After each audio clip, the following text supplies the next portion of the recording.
was known as a maldita person. One of the children of Antonio and Julieta Codilla, Auntie Pura grew up as someone who her 10 siblings looked up to. She was born on September 24, 1961 and settled here on Riverside, Maya. She graduated as a teacher with flying colors.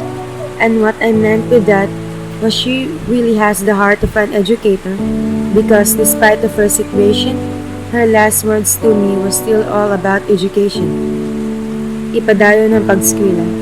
She was already laying on her deathbed at that time, weak and full of pain, but her words were clear, reminding me how important education is in our lives. A true teacher indeed. She started teaching in SILCDCI since it was established, and started from the lower position until she became the guidance counselor of the school. I remembered how students were afraid of her because she was terror and always has that strict aura on her face. But little did they know, she was very kind and would always give advices whenever we need it, whenever I needed it. She was a second mother, not just to me, but to all students in school. Every card day, whenever a student's parent couldn't make it because of work, she was always the one who would receive the certificate together with them. She didn't want to leave a student behind.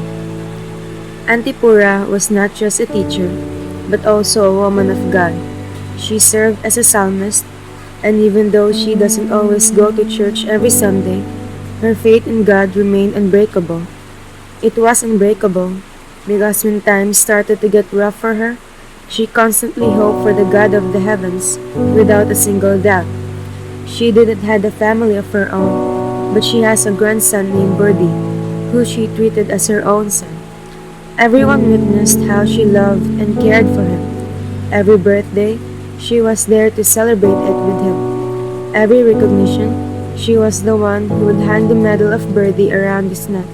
And even though she was already weak, all her thoughts were about Birdie's welfare.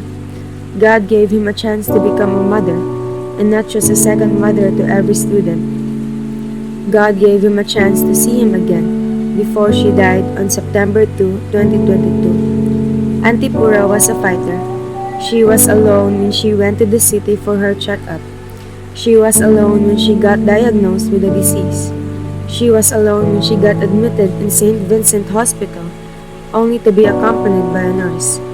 She chose not to tell it to her family because she didn't want to burden them.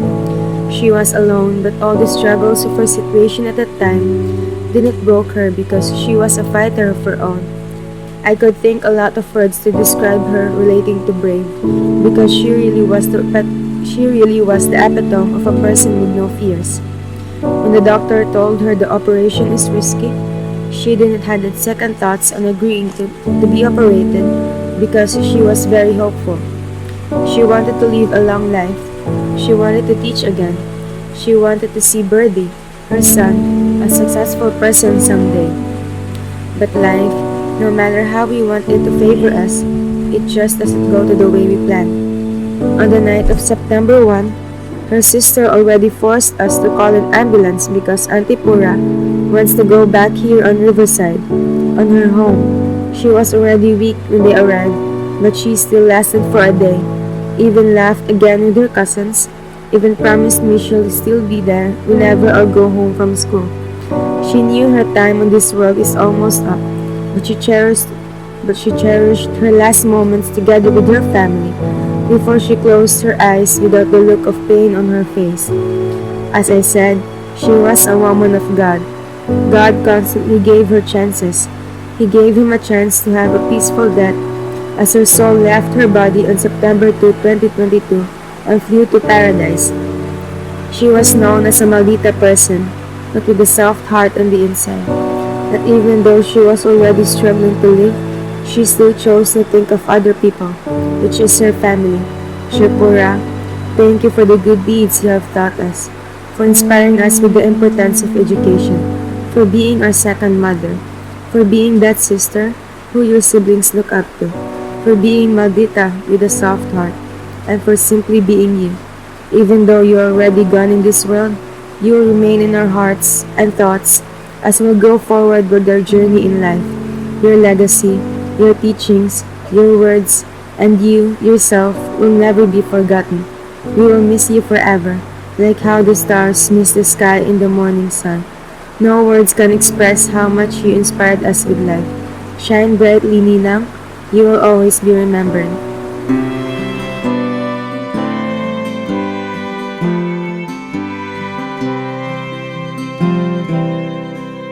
If tears could build a stairway and memories a lane, we'd walk right up to heaven and bring you back again. It broke our hearts to lose you, but you did not go alone.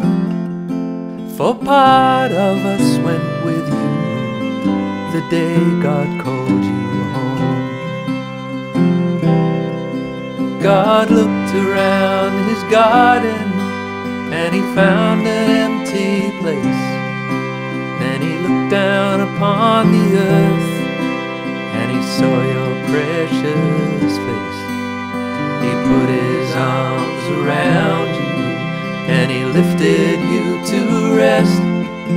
God's garden must be beautiful. He always takes the best. Yes, he always takes the best.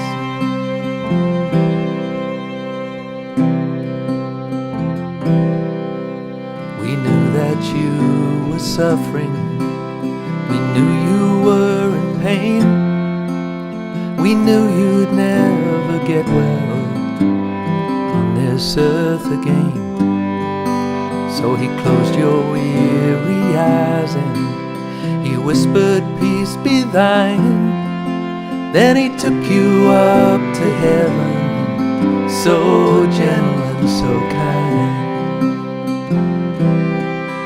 God looked around his garden and he found an empty place. Then he looked down upon the earth and he saw your precious face. He put his arms around you and he lifted you to rest. God's garden must be beautiful. He always takes the best. Oh, God's garden must be beautiful. He always takes the best.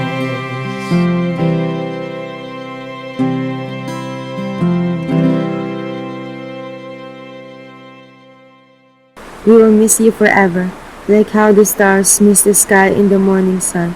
No words can express how much you inspired us with life. Shine brightly, Ninang. You will always be remembered.